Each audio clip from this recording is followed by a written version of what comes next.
The title of this presentation is The Past in the Here and Now.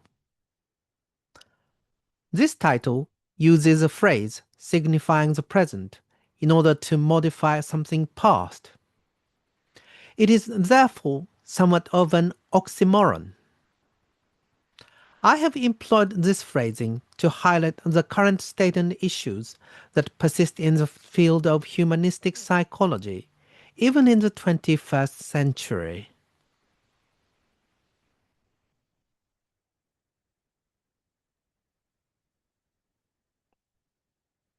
Now, I will present the outline of this presentation. First, I will point out the current state and issues surrounding the concept of here and now in humanistic psychology. Next, I will explain how Genlin categorizes the past into two cases in order to explore the significance of our connection to the here and now. Based on this categorization, I will present a schematic interpretation grounded in two time axes. Finally, I will synthesize these interpretations to re-examine the here and now.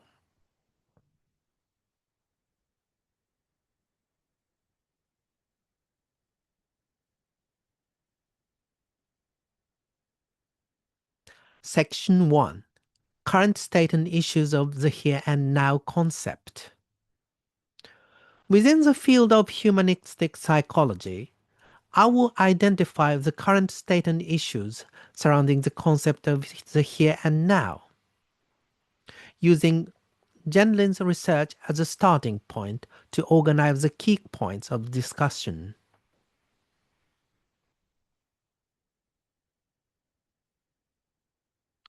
Nearly 20 years ago, a special feature on the here and now was published in the pages of the Journal of Humanistic Psychology. The feature opened with the following discussion. The here and now is one of the traditional and central themes in humanistic psychology.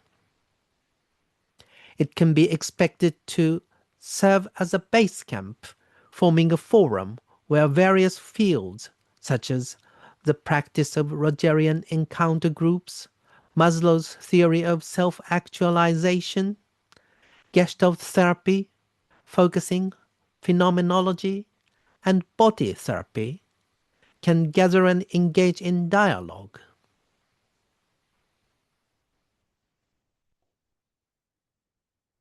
Two years after this feature was compiled, a published work addressed the here and now, which I will use as a starting point to understand the current situation and its issues.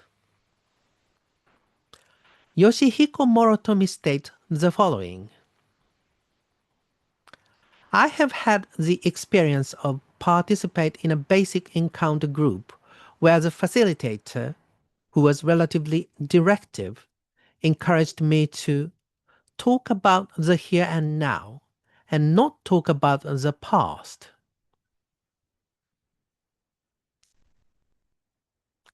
This quote reveals a discrepancy in perspective between the facilitator and the participant regarding the here and now. The facilitator is facilitating under the premise that talking about the past and talking about the here and now are incompatible. On the other hand, the facilitated participant views talking about the past and talking about the here and now as compatible. This discrepancy in perspective shows that, even in the 21st century, practitioners and researchers have not reached a consensus on the meaning of the term here and now.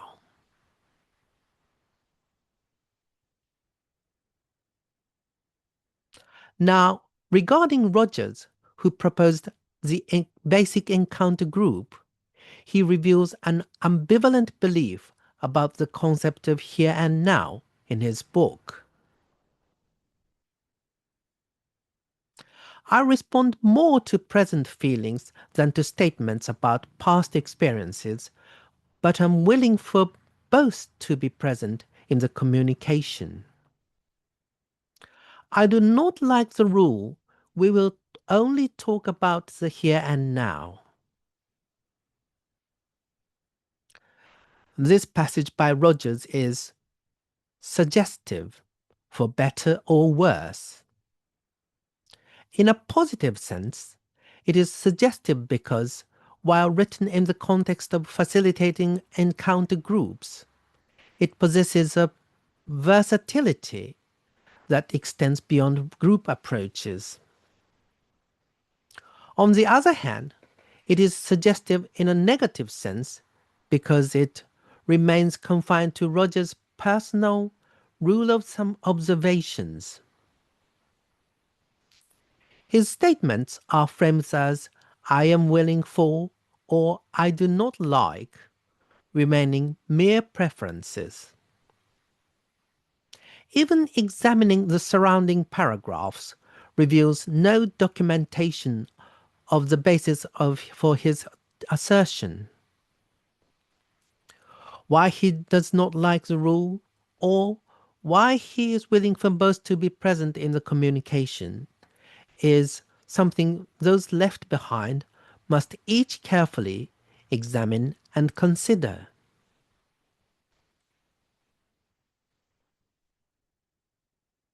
As an aid to scrutinizing the concept of here and now, I present an integrated examination combining Gendlin's quantitative research findings before proposing focusing and his philosophical discussions after proposing focusing.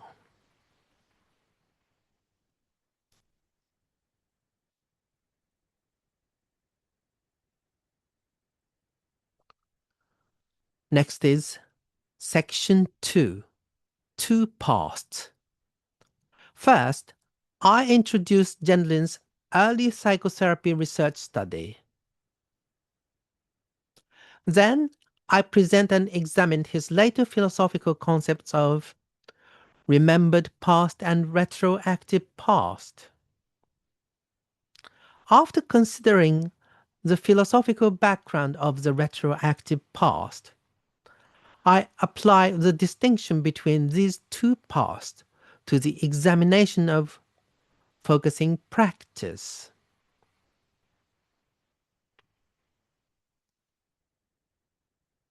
Now, let's examine Gendlin's early research study that relates to the here and now issue. Among the variables that shows no correlation with therapy success was one item: to what extent do the problems focusing in the past, childhood or earlier years? On the other hand, one variable that correlated with therapy success was to what extent does the client express his feelings, and to what extent does he rather talk about them?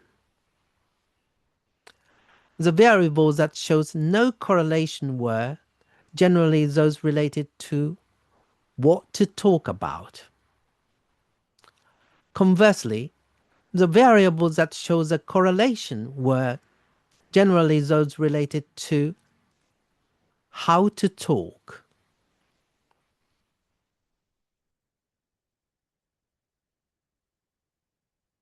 Now, let's look at an examples of statements related to how to talk. I was scared last night is a statement reporting how one felt at the time. It comes to me now how scared I really was last night is a statement expressing how one feels right now.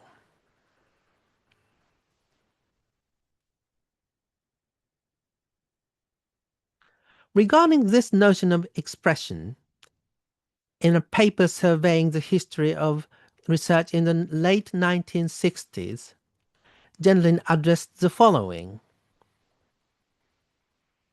As to content, it might well be about a past event, for example, intensing experiencing sadness now, about events of long ago.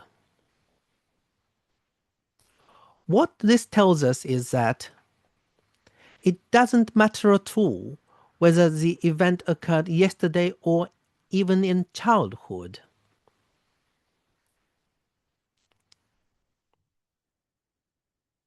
Now, the two pasts. In considering the difference between how to talk, I would like to focus on Genlin's division of the past into two cases in his philosophical paper in the 1990s. There are two pasts, two ways the word was can work. One is a retroactive past made from the carrying forward occurrence of what was implied. The other is a remembered past behind us on the linear track.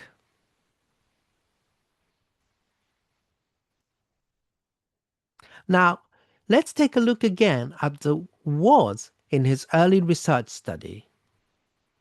They were, I was scared last night, and it comes to me now how scared I really was last night. These two was are identical with yesterday's event as for the content. However, relying on the later philosophical paper by Genlin, these two are easily confused but are not the same.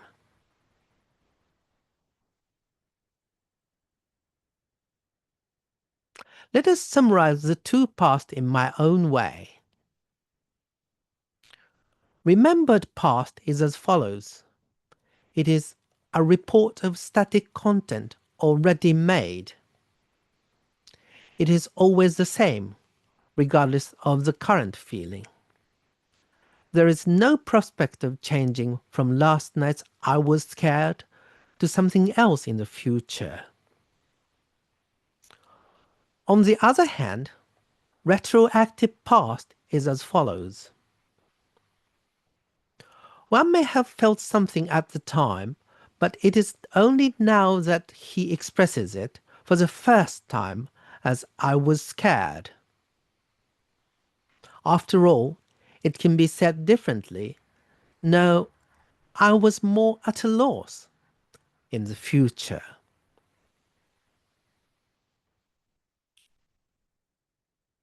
Let's take a look at prior study of the retroactive past. Although the term retroactive past is not used, the following two studies are among those that introduce the equivalent idea. The first one is from the work of Teruyuki Chikada. It's not because I was able to say what I wanted to say that I got the stuffiness out of my chest, but by getting the stuffiness out of my chest, I know it was what I wanted to say. Notice the order of time. It is not that what was originally inside us was output in the same form as it was.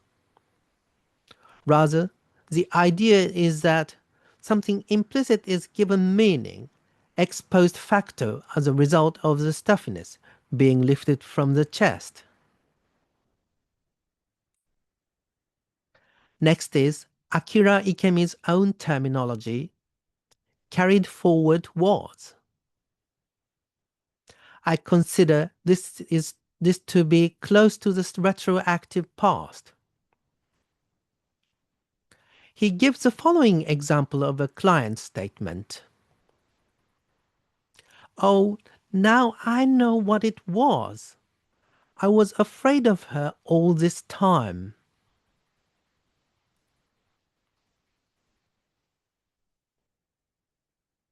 Now, let us explore the philosophical background of the retroactive past. While Genlin coined the term retroactive past for the past that gains meaning through hindsight, this concept itself was not solely his invention.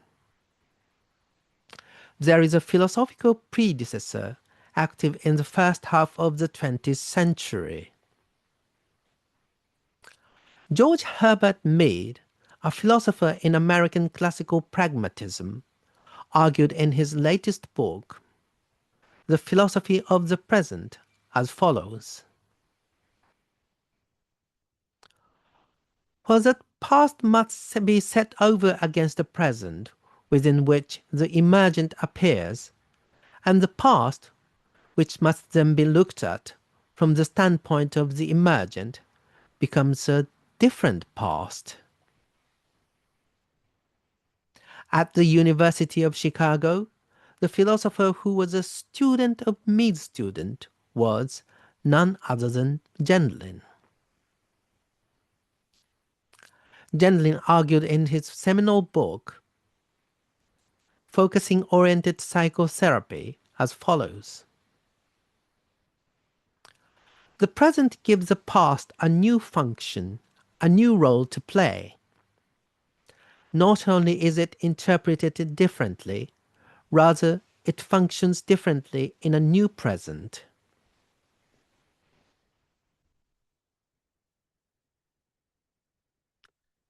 To make the concept of the retroactive past easier to visualize, I liken it to passing the ball in rugby. Normally, we draw a single straight line from left to right, representing time flowing from the past through the present to the future. However, when it comes to Genlin's idea to the retroactive past, I have a slightly more intricate image in mind. In rugby, unlike soccer or American football, you cannot pass the ball to a player ahead of you. Therefore, you advance by passing the ball to a player behind you. A player runs forward while carrying the ball, and then he throws the ball backward. The next player receives the pass and runs forward. Then he throws the ball backward. The next player then receives the ball and moves forward. That is, it traces such a trajectory. The image is that something happens that affects the back and moves forward while involving the past on the left, that is going to the future.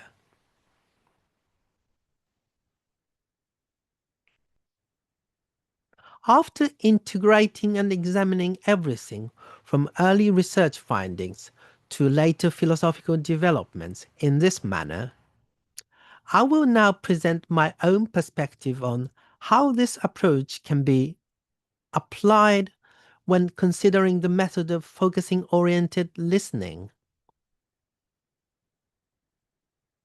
Anne Weiser Cornell, known as one of the leading teachers of focusing, states in her book, when the person starts speaking of the felt sense in the past tense, just ask, is it feeling that way now? And you're back with the present body. You hear either yes or no, now it's like. When her book was translated and I read it for the first time, I was deeply impressed and used this question frequently back then. However, I do not think that the listener should ask such a question in all cases where the speaker has come to speak in the past tense. Rather, I now consider that a distinction of cases is necessary. I was scared last night is a remembered past statement. In this case, asking, is it feeling that way now, is necessary, because the speaker is detached from their present feeling. Excuse me. On the other hand, it comes to me now how scared I really was last night is a retroactive past statement. In this case, asking, is it feeling that way now, is unnecessary.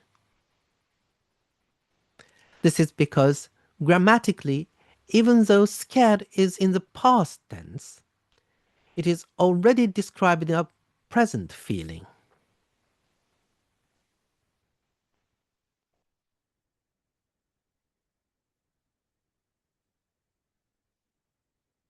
Next is Section 3, Two-Time Axes. Building upon the integration of research and philosophical concepts discussed thus far, I present a matrix based on two-time axes drawing upon Gendlin's distinction between experience and experiencing. Using this matrix, I offer an interpretation of the works of Carl Rogers and Fritz Perls.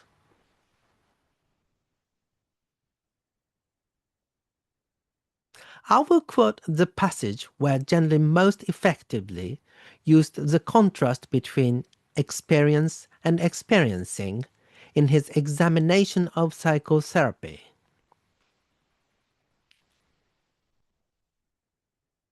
Because of the lack of precise terms, Rogers' emphasis of present experience has been widely misinterpreted to mean that a client need not deal with his past experience. In such a reading of his view, Rogers' reference to the present is taken to refer to conceptual content. Rogers is misunderstood to mean that a client need only deal with the content of his present life, not with his early experience. However, Rogers means that whatever the client deal with, past or present conceptual content, it is optimally dealt with only through present experiencing. Thus, the present experience and the present experiencing are used in a contrasting manner.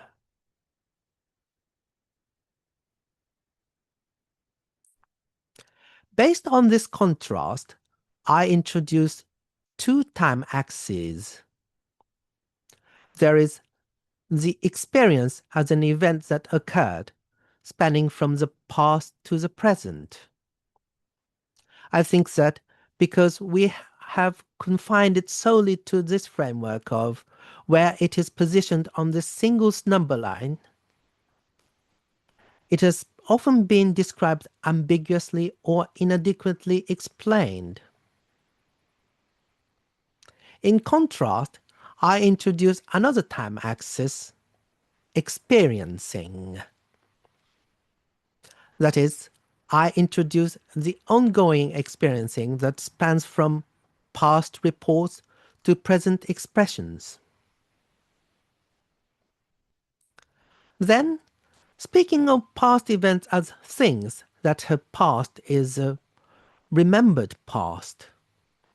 And in this case, the possibility of therapy success was low. In contrast, when reviewing past events from the perspective of present experiencing, it is the retroactive past. And in this case, as in it comes to me now, the possibility of therapy success was high. Now, please focus on the right side of the screen. Expressing events occurring in the current interview room through present experiencing naturally correspond to the here and now. However, applying this framework reviews statements with low therapeutic success potential, such as I have this feeling of hate and it's for you. While physically occurring within the session time and addressing the interview room setting, that is, the therapeutic relationship with the therapist. Despite this, it amounts to nothing more than a report of events from mere minutes or seconds ago. Therefore, it falls into the category of statements with a low likelihood of therapeutic success. As described above, by dividing the time axis into two axes, we create a matrix that distinguishes four distinct domains.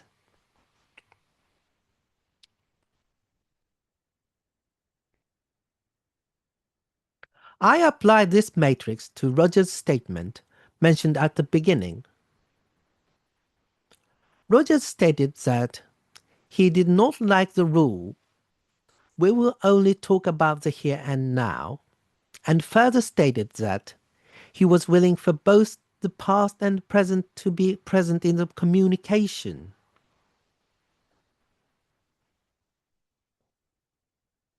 If by any chance the rule we will only talk about the here and now is introduced, it would point to the orange area on the right side of the matrix. In this case, even if the event is current, it would include the report style statement in the lower right. Furthermore, reference to the past events would be excluded. On the other hand, what Rogers meant by willing for both to be present in the communication was likely this broad blue area. This very area represents what Genlin sought to indicate. Whatever the client deal with past or present conceptual content, it is optimally dealt with only through present experiencing.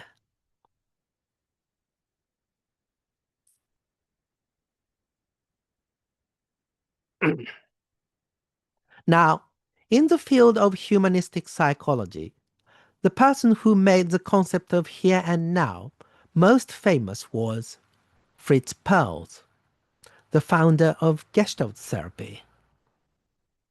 So, let's interpret the text of the chapter Here and Now Therapy in Perls' seminal book using the matrix I introduced.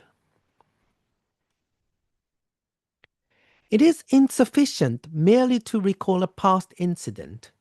One has to psychodramatically return to it. The memory of an experience, simply talking about it, leaves it isolated as a deposit of the past, as lacking in life, as the ruins of Pompeii. Excuse me. You are left with the opportunity to make some clever reconstructions, but you don't bring them back alive.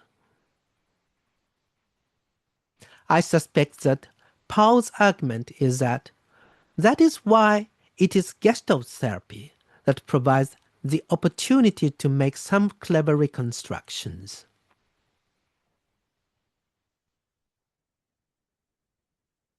Now, in this passage, what Pearls meant by merely to recall a past incident or simply talking about it could be thought of as referring to the lower left grey area of the past in terms of case division. On the other hand, what Peirce meant by psychodramatically return to it, bring them back alive, or make some clever reconstructions is considered to be the upper left blue area of the past in terms of case division. Thus, I thought that by introducing another time axis, we could pinpoint what Peirce was trying to say through the phrase make some clever reconstructions. I call the area indicated the past in the here and now. This phrase is the subject of today's presentation, and I said at the beginning that it is somewhat of an oxymoron. However, if we consider that there are two time axes, the area that I am referring to in this phrase is the past in terms of the content of the experience, but the experiencing is the present.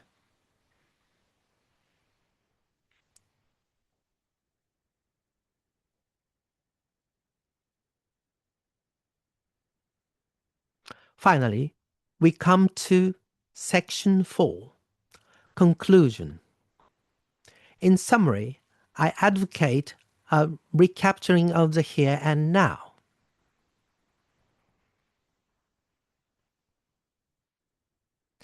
An integration of Genlin's early research findings and his philosophical discussions can provide a guide for discussing the importance of the here and now in humanistic psychology. Here and now is not a blanket statement that there is no point to rehashing the past.